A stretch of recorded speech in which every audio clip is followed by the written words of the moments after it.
Hello witches and wizards, and welcome one more time to Medicina Isuderum. Today's video is a special one. Today I am resuming my witchcraft instruction to all of you that we started quite a long time ago with the Riding the Hedge video. You will see it around here somewhere.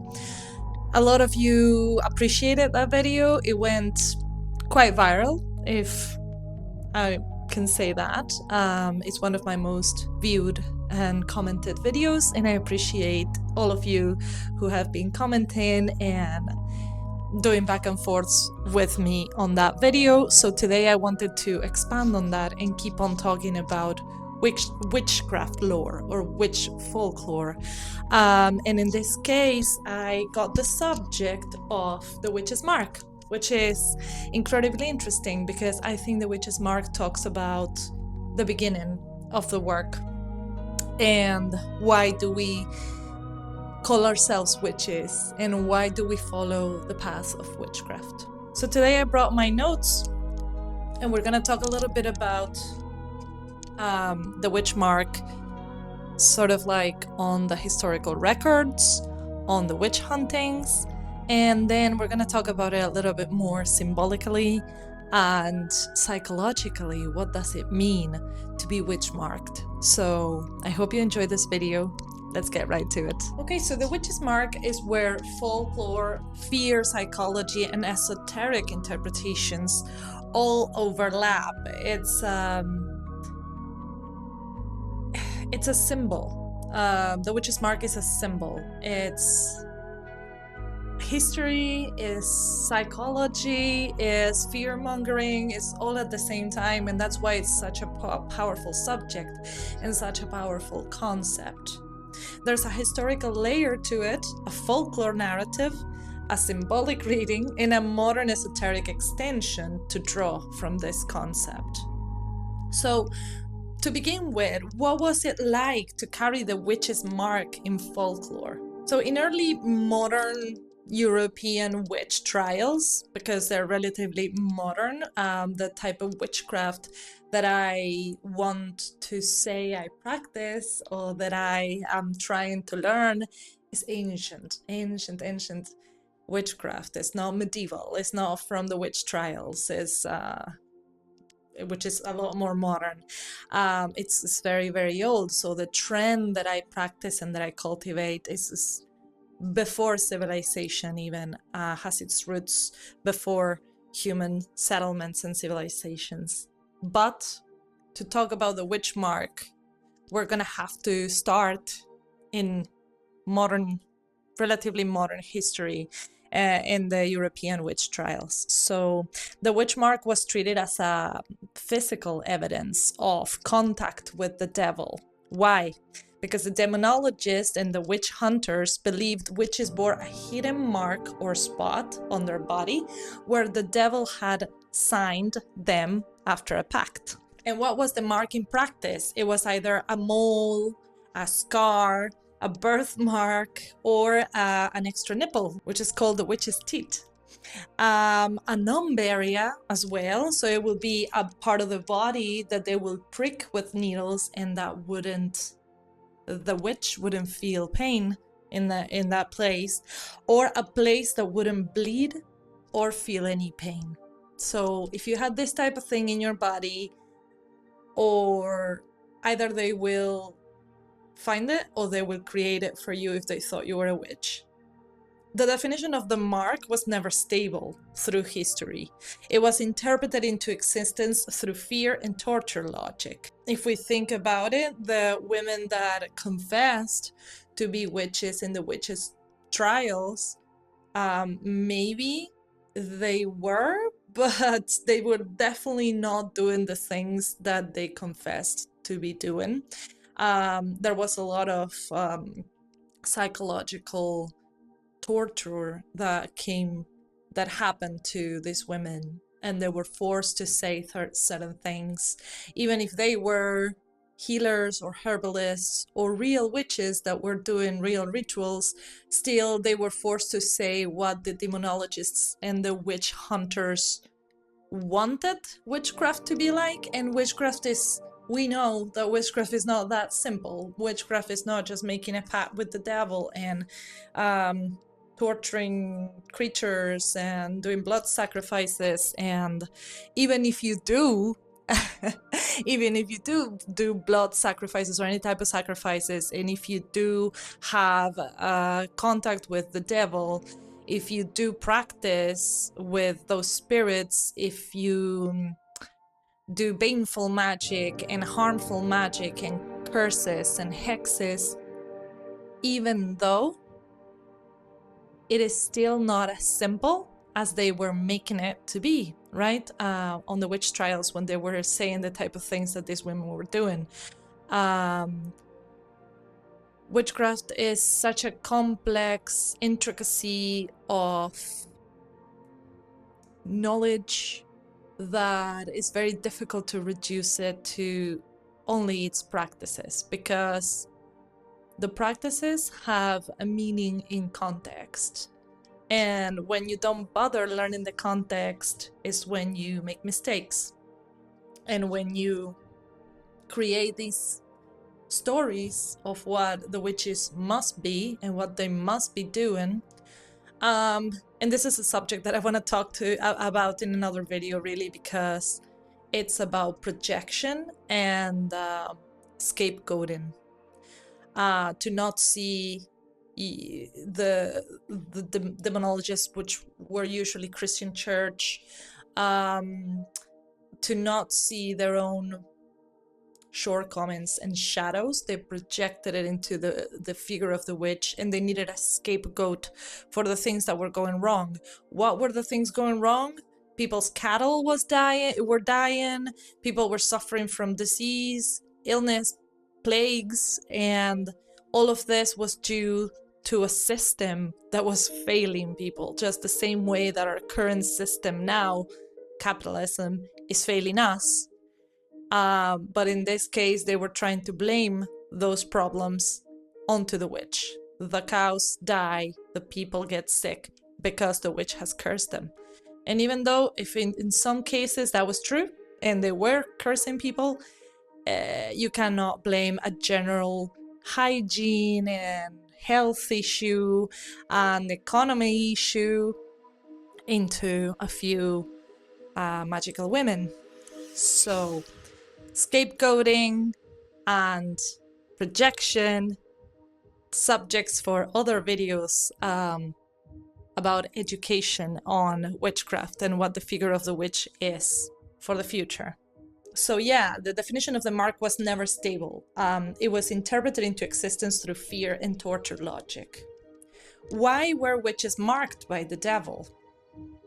Right? One theory is the pact theology. A witch must make a contact with the devil, therefore there must be a physical sign of ownership as a consequence. This is what they thought. There was also the idea of the inversion of the idea of the baptism. The devil's mark functioned as a grotesque mirror of Christian sacraments. Baptism is God's seal. The witch mark is the devil's seal. And the third point is proof obsession. Courts needed evidence, but witchcraft is invisible. So they invented the idea that the invisible crime must leave a visible trace.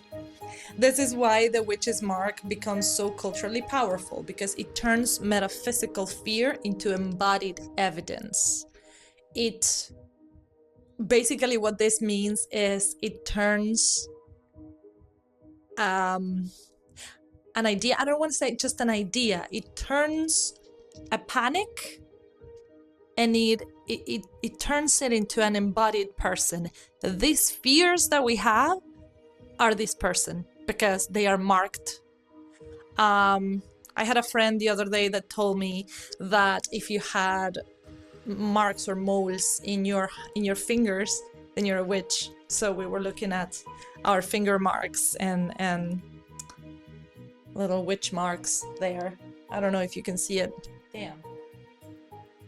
I cannot see what you're seeing. Oh yeah. Yeah. So yeah, there it is. That's my little witch mark. I'm all on my finger. Um, so yeah, they thought that that's the way they converted projection into an actual person, just turning something that they were thinking, okay, if there was a pact with the devil, then there should be a physical mark, and we also need evidence. So there must be a witch's mark. So we look for marks in these women's bodies, humiliate them, strip them naked, and if we find any trace of anything that looks like a witch mark, that's the proof. That's the proof that they are the cause of everything bad that is happening around here. Another question that comes to mind is, how was a witch initiated by the devil or by their coven, or just how is a witch initiated in folklore? So there are 5 steps to this initiation. The step 1 is an encounter. A spirit, devil, or dark man appears to the witch. Step 2, renunciation. The witch renounces her previous faith or symbolically rejects God or the main god. Again, we're talking about Inquisition times. So we're really not talking about older spirits here. We're talking about rejecting the idea of the Christian God. Step 3, pact. They signed in blood the Book of the Devil or received a mark. Step 4, instruction. They are taught flying to the Sabbath, harmful or baneful magic, transformation. They're given a familiar. Oh my God, this is the best part of the instruction. What the devil can actually teach us. In step 5, body transformation. I think this is amazing. In the material that I researched, it was this body transformation meant the witch becomes something else. This is where the mark becomes evidence. But what I distill from these steps and this information is that, yeah, there is an encounter, first encounter. If the encounter doesn't happen naturally, you can always invoke and ask for the encounter. There are different ways, like going to a crossroads and calling the devil. There are some traditional ways that are done here in Spain, of ways that you can call for this encounter at sea, in the mountain, in a field. There are different folkloric traces of this practice of calling for the encounter. It is true that you need to have your first encounter to get initiated.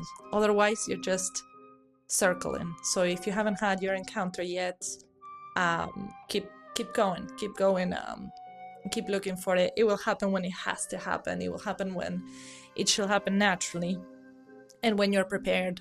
And if it doesn't happen and you think you're prepared, ask why. They will answer. They will tell you why. Why it's not happening yet. The renunciation, yeah, it's very interesting too. I always say in my videos that I read Lee Morgan's book, and he is my teacher as well. And in one of his books, he literally teaches you how to leave your bundle out. When you're a witch, you have to renounce. It's not as dramatic like renouncing God or the Christian God. It's more a construct. You have to renounce a construct of society, of politics, of patriarchy, of a lot of things that you have to renounce, really, to walk the winding witch roads, the crooked path. The step 3 is a pact.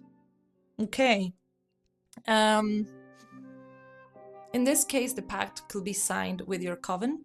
If you are starting official initiation, there's a way or a ritual where you will be signing, or not signing, but making a pact. Not necessarily signing, but making a pact to be part of something. And then comes the instruction, which happens when witches fly to the Sabbath. and get taught by the spirits the old ways. The old ways for healing, for cursing, for poisoning, for making magic. That's the instruction. And then the body transformation. Oh yeah, and the instruction, and then the assignment of a familiar. That can, again, there are so many ways that these steps can happen, and nowadays it's not like somebody will assign you your familiar. Sometimes you have to find it, you have to guess for it, you have to see about your fetch and what's your fetch and who is your fetch mate, and different things that the witch learns during her instruction. And then the body transformation, the witch becomes something else. Once you're initiated and you start walking the crooked path, you do become something else, because as a witch, what you become, and I want to find the precise word that I'm looking for, because you become a confluence of powers and energies, sort of a channel, but also a person. You're just a place of confluence where things take place, because you allow yourself to be that place. You allow yourself to be the conduit and the axis of a lot of tangents that are flowing through you, because you start to understand that nobody's here individual or on their own. Nobody's doing anything. I'm not doing magic on my own. Like, it's not my own power. Yes, I have a power, but actually what I'm doing is I'm letting other forces work with me and through me. So the witch becomes something else. The witch becomes a place rather than a person, rather than a human person, because the witch starts to inhabit and to understand that she's not only a human person, she's also a fetch, she's also an animal, because she can transform. And this again, the body transformation, the witch can shapeshift. She can fly as an animal, she can visit in her dreams, so she's something else than a human, and yet she's still a human. So this is what I was saying in the last instruction video in Riding the Hedge, where the witch is a little bit here and a little bit there. The witch is a little bit in the world of the living, a little bit in the world of the dead. Not because she's dead, but the world of the dead, I mean the world of the non-corporeal beings, energies and spirits and fae and creatures that are not human.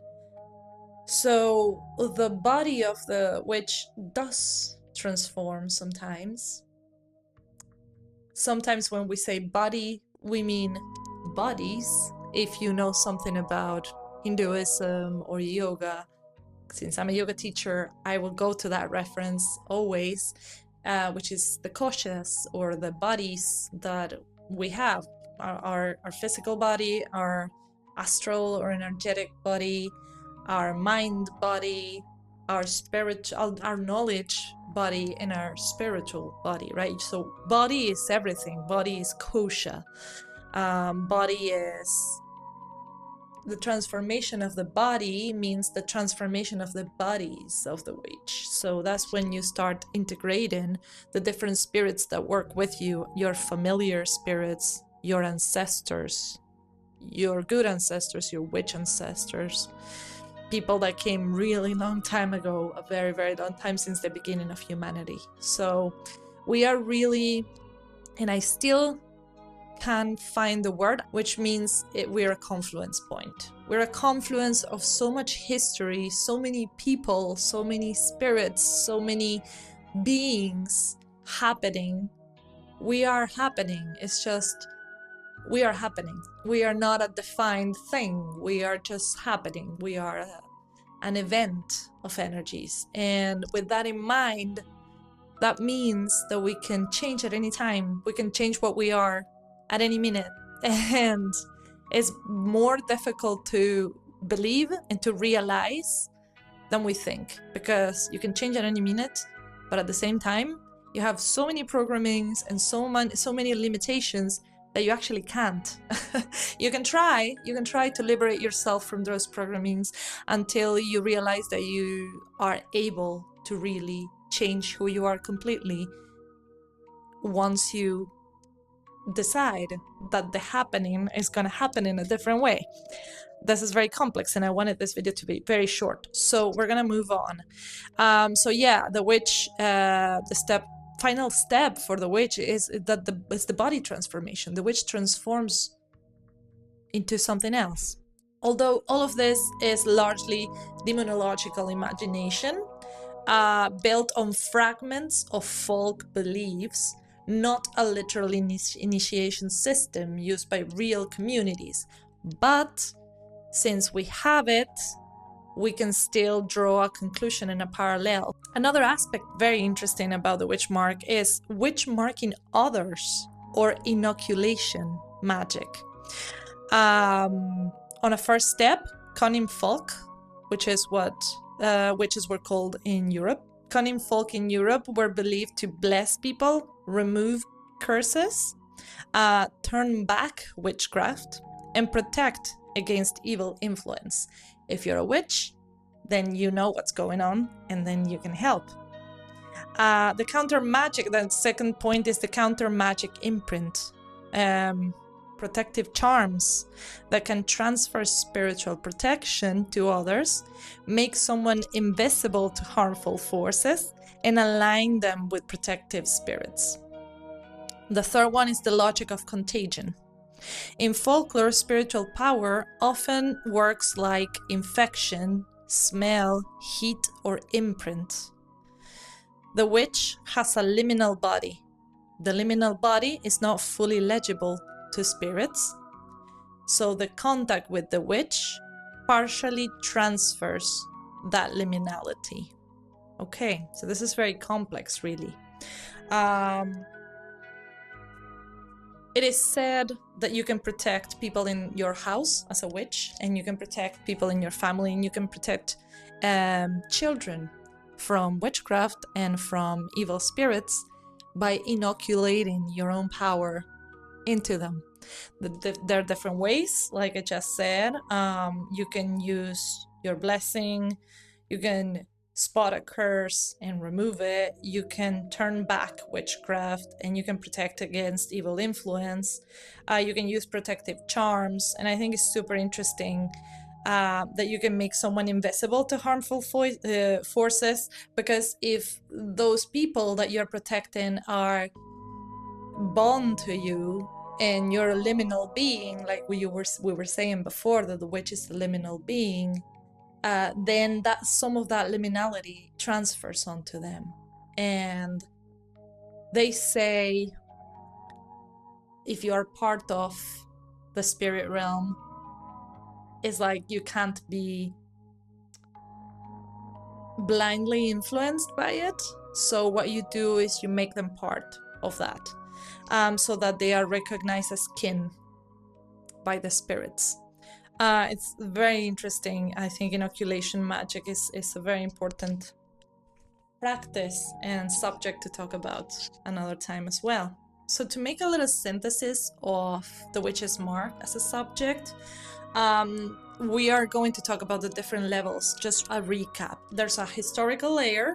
The witch's mark is an imagined evidence of devil ownership. There's a psychological layer. The witch's mark is society projecting fear onto bodies. An esoteric layer.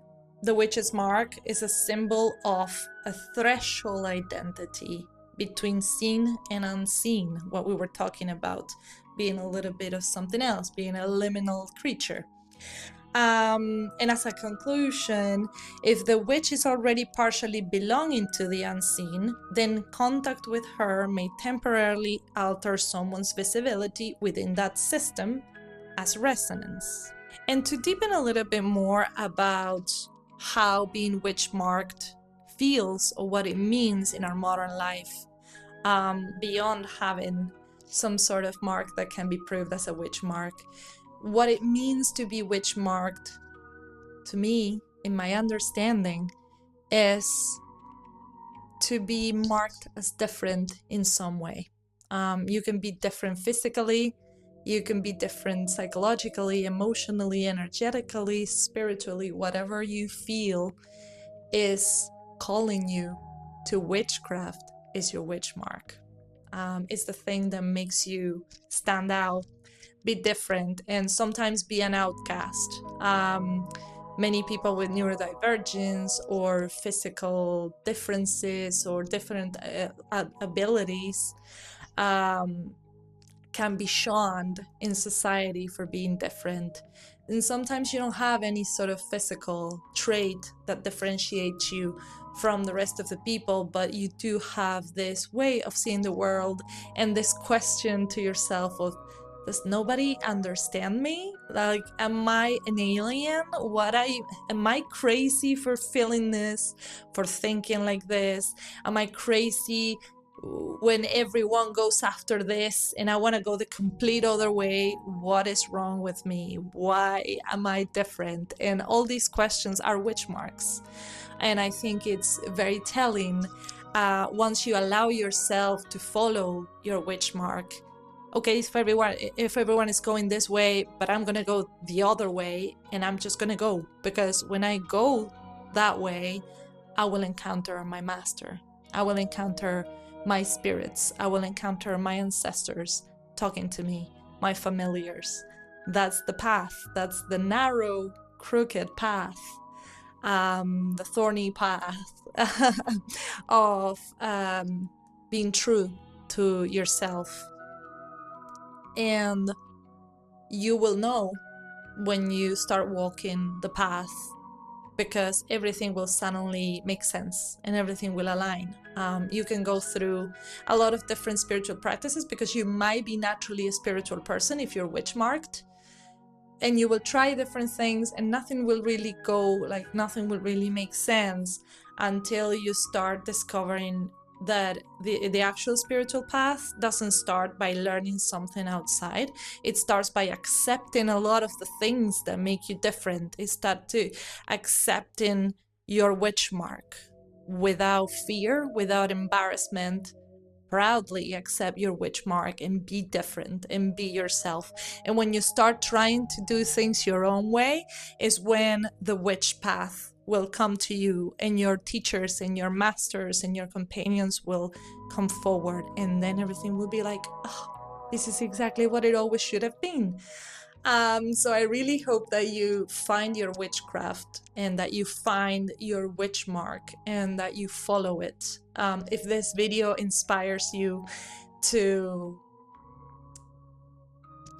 pay attention to those things that you are trying to change about yourself, to hide from others, to fall into conformity, then this video is for you. This video is for you to start embracing your witch mark. Follow that path, and the telling if this path is for you is always how it makes you feel, how it changes your life and how it makes you feel. If it makes you feel complete and like you have a purpose and a direction, then that's definitely the right path for you. If it's complicating your life and it's making you suffer and it's making you confused, then it's not. Maybe it's not that simple, but it's a little bit like that. There is a huge certainty that comes to the witch when she embraces the witch path. I talk through experience. Everything started making sense when I follow my path, and I feel like I'm growing every day. And that's why I wanted to share with you my knowledge, my thoughts, and my encouragement to follow your own witch mark. I hope you like this video. Please comment. I would love to read your comments. Give me your likes and subscribe if you like this video, and I will see you next time. Bye bye. And hey guys, I just wanted to add that if my videos resonate with something you're currently living or questioning in your own life, you can reach out to me for a one-on-one session. I work with people individually through symbolic interpretation, tarot readings, and other divinatory and spiritual practices that I have developed over more than 10 years ago. So in these sessions, we look directly at your current life situation, the patterns you're going through and you're moving through, and the phase of transformation you are in an alchemical sense, so you can gain certainty and orientation in your process. If you want to work with me, you can follow the link on the description of the video. You will find my Instagram there, and you will also find a link to book a discovery session with me, which is a 15-minute little video call where we can just start discussing what you're going through and what you're looking forward to do with the therapy, and see if I'm the right fit to help or to give guidance to you. So if you're interested in that, follow the link in the description. See you next time.